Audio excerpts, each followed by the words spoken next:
a lot of goofy things that are illegal. In Alabama, it's illegal to have an ice cream cone in your back pocket. In Georgia, all citizens must own a rake. And in some random town in Tennessee, it is illegal for a woman to call a man for a date. What's going on down there in the South? You guys good? Is it all that extra sugar you're putting in your Kool-Aid?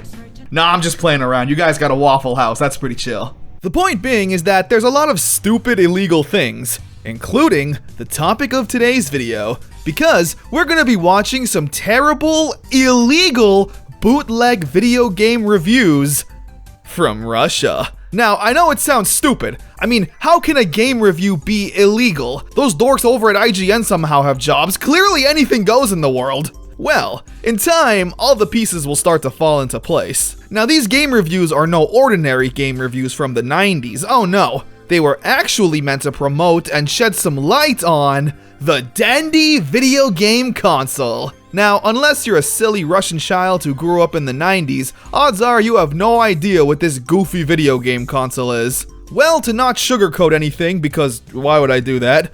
This thing is literally just an NES. Like, straight up. All the hardware and insides are that of an NES. The Russians just kinda barely changed its design, threw on a Dendy sticker, and made this elephant its mascot. And just like that, a video game console was born.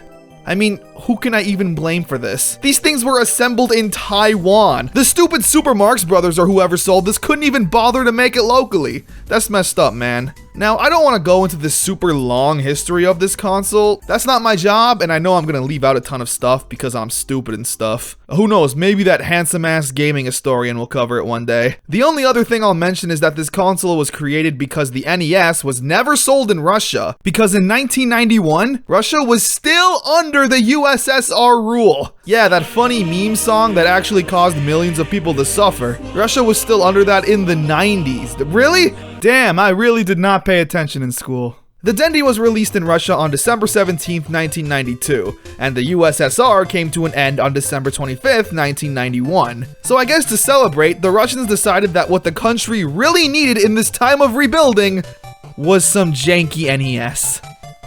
Regardless of its history, it's here. Here is in the 90s, not here now, present day. Ain't nobody want this trash. And on September 17th, 1994, Dendy, the new reality, would hit your TVs.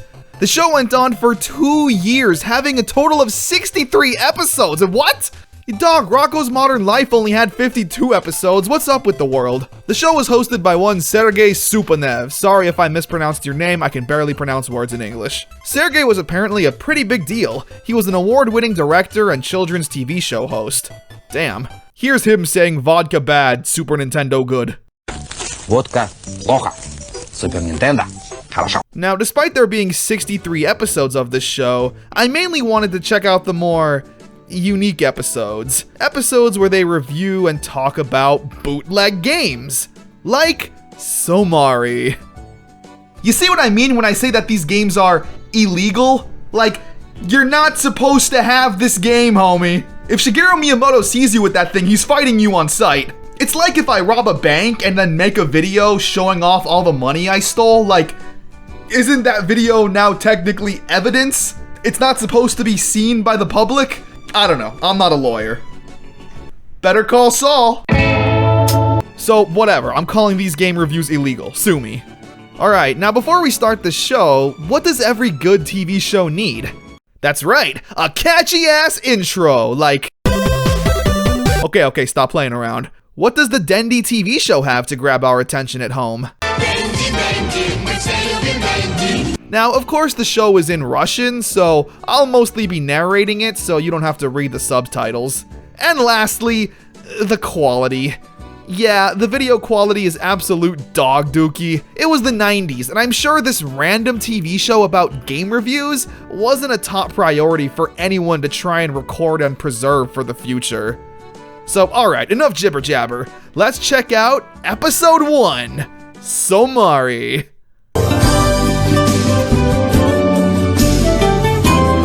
The episode starts off with him saying, if you're gonna play this game for 3, 4, or 5 hours, your parents will probably ask, what's the point of all that button mashing? What's the aim of the game? What's the point? Okay, first of all, ain't nobody playing Somari for more than 5 minutes, let alone 5 hours. He then goes on to say, you should answer like this. Mom, the aim of the game is to beat it till the end. Like, yeah. And I don't think your mom's really gonna give a shit if she's already hounding you about this video game stuff. What you should say is, Mom, what's the point of all this communism shit we went through, huh? That'll shut her up. Sergey then tells us that if we happen to come across a little bit of money in the post-USSR Russia, that we shouldn't waste it on gum or candy. That'll ruin our teeth. But instead, this little cartridge, that'll definitely ruin your brain. Это вообще очень таинственный картридж. Дело в том, что называется он Somari. He immediately starts off by mocking Sega Genesis owners, saying that they paid for Sonic the Hedgehog, while Dendy owners pretty much got Somari for free.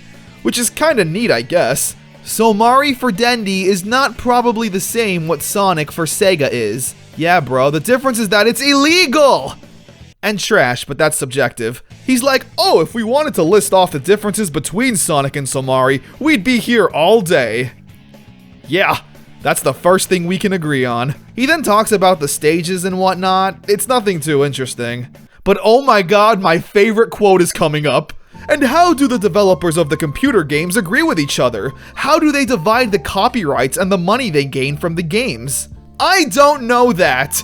And then he follows that up with, but to tell you the truth, I don't really care about that. This man is a hardcore gangster. He goes on TV, talks about some illegal games and says, I don't really care what the hell happens, just pay me. The next episode is about Master Fighter 2. It begins with Sergey reading a fake letter from a fan about how much they love the Dendy. This shit is so fake, bro. The fan says, I frequently look for the new cartridges by visiting all the brand stores. What kid talks like this? We also learned that this show was released every Thursday and Saturday. Well, damn. The review isn't anything too crazy. The game itself is just an NES demake of Street Fighter 2 that wasn't too terrible. It's hard to tell if Sergey actually played these games and is giving his actual thoughts, or if some random corporate entity wrote up his script. Like, the way he words things sounds really unnatural and forced. Those fights take place in various places of the world, where all the contestants are to test their might. Whatever, let's check out another episode. Okay, in this episode, Sergey is reviewing Mario 16. His silly ass even says something like, now let's check out the new 16th part of the Fat Italian Plumber's Adventure. Старый добрый Марио. Усатый знойный итальянский мужчина средних лет и упитанности. The review itself is, once again, fairly harmless in a vacuum. But Sergey once again decides to unintentionally roast people. There is a whole army of Mario fans, those who will even reject a drink at a party just for having a chance to ride this guy at high seas. But what are you talking about? Drinking at a party? The target audience for these games are like 6-year-olds. Now, as you may or may not know, Mario 16 is a bootleg of Joe and Mac on the NES. Well, Sergey actually did a review of Joe and Mac in a later episode, and let's see how that goes. He starts off by saying, the hard-working Chinese that brought this cartridge to us, they became a little smarter? Sergey, what the fuck does that mean? Actually, the Chinese are already the nation of wisdom. Maybe they are even wiser than the Japanese. What is happening? These are some weird-ass tangents to go off on. Now, Sergey seems to be confused with this game, because he's definitely seen it before. So, he comes to the conclusion that, obviously, Joe and Mac is a rip-off of the super original, classic, and beloved Mario 16. Even saying that Joe and Mac is fine and doesn't bring anything new to the table, unlike that innovative Mario 16. This is Russian propaganda at its finest. Okay, with this next episode, let's take a step back from the game reviews, because here, Sergey goes out into the Russian wild to find and harass people for buying a Dendy console. He comes across this nice and happy 90s Russian couple who bought a Dendy for their kid. The interview is pretty basic and harmless.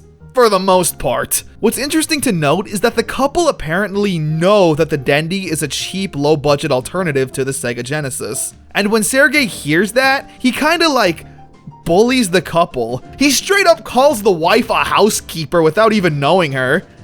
I don't know, she looks like she wants to kick his ass. And then Sergey says, oh, well, you know the Sega's gonna be really expensive.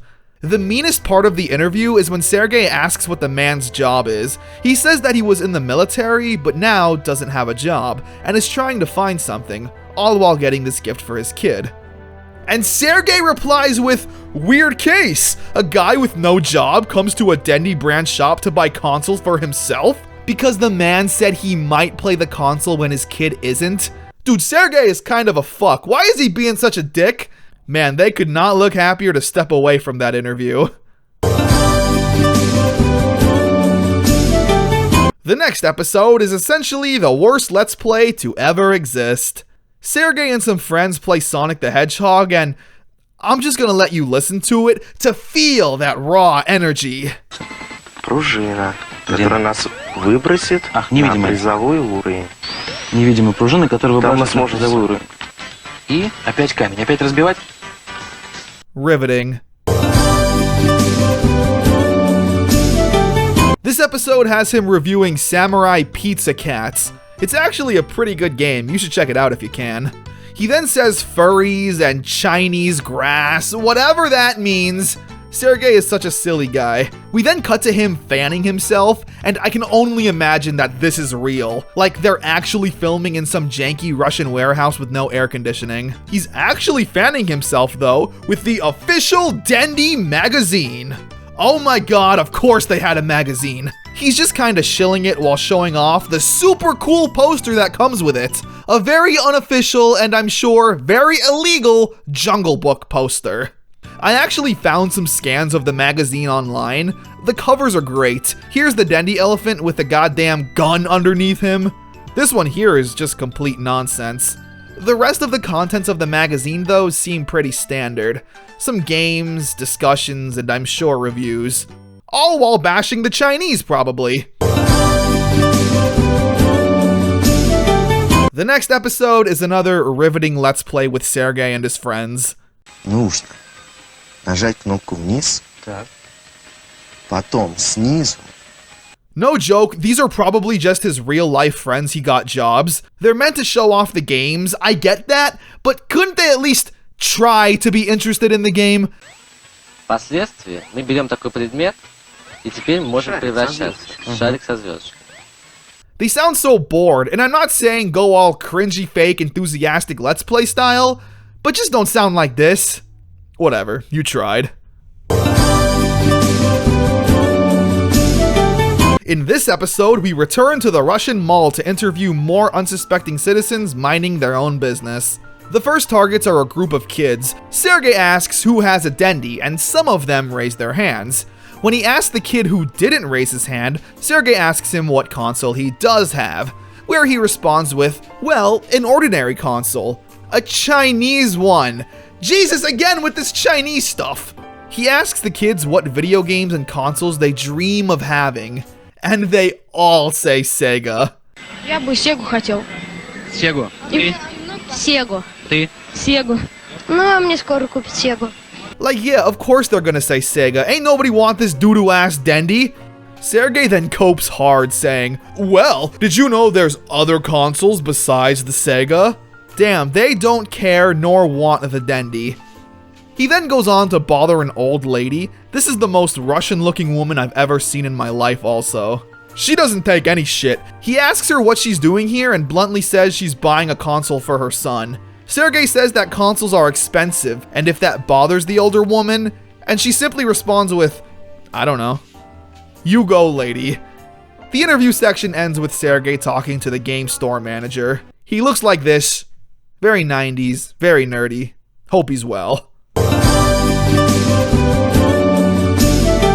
The next episode is pretty boring, honestly. Sergey interviews a head honcho at Dendy. I'm not sure if he's a programmer or a salesman. There's nothing interesting of note, unfortunately, in this episode. It's a super boring interview. I mean, come on, dude, it was the 90s. You should have had some crazy zooms and graphics across the screen. I don't know. This guy also looks scared for his life. I mean, somebody here has to know that what they're doing is illegal. This guy's probably thinking, get that camera out of my face. I'm gonna get in so much trouble if Shigeru Miyamoto finds out what I'm doing. Moving on. We're now reviewing Prince of Persia. Sergey gives us a weird monologue in the beginning. So it's morning right now. Some of you have brushed your teeth, and what's less possible, some of you have even washed your faces. Why are you being such a dick to these children? It's hilarious. The Prince of Persia review is once again fairly harmless and tame. It sounds like Sergey, though, actually played this game back in the day on the PC, so this review feels more genuine and real than most. The next episode! So this is the last of the episodes I could find on YouTube. It's reviewing another bootleg game, this time Super Contra 6. Sergey starts off by shitting on the viewers that complain about his show, like me, saying that we're stupid cavemen banging on the floor and crying. He's right, but let's move on. The review! Yes, again, it says nothing. He does mention, though, that after all these years, the Contra developers still haven't given the two main characters a name. Except, yes, they have! Literally, the first game's manual had them named as Bill and Lance. Come on, Sergey, learn to read! Jesus Christ, I'm sorry! And he ends the review by smelling the cartridge and saying that it smells like gunpowder. That's probably not gunpowder, Sergey. It's probably asbestos. And with that, our review of Dendy, the new reality TV show, sadly comes to an end. I wish we could have watched more, but this show is definitely a piece of lost media.